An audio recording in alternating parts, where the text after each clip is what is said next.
Good morning, brethren. It gives me such a joy this morning to come your way again. Today being the 3rd of April, 2024. By the grace of God, we shall be considering the power of His resurrection.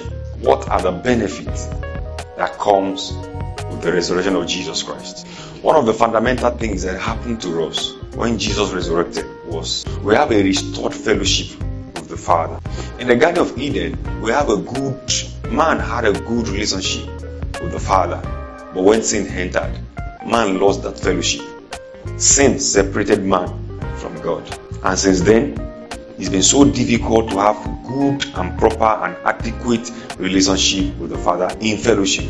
But when Jesus died and He resurrected, one of the fundamental things He did for us was to restore back the fellowship we had with the Father. The book of Matthew, chapter 27, verse 51, it says, after Jesus made a loud cry, the curtain was torn into two. What is the implication of that?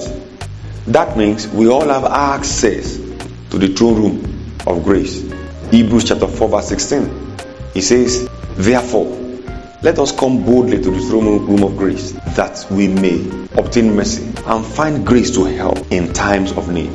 The veil has been removed. We all have access to the Father. We are now called into a true fellowship with the Father. There is no intermediary between us and the Father again. We have access to the Father. We have a restored fellowship with the Father. We can call unto Him at any time and He'll be there. Location is no longer a barrier. Time is no longer a barrier. Venue is no longer a barrier. Distance is no longer a barrier. Anytime we call unto Him, He's right there with us. This is one of the fundamental benefits that the resurrection offered unto us. And I do believe that as we walk by this revelation that the resurrection of Christ brought unto us, we are going to live a life of power. Until I come your way tomorrow again, stay blessed.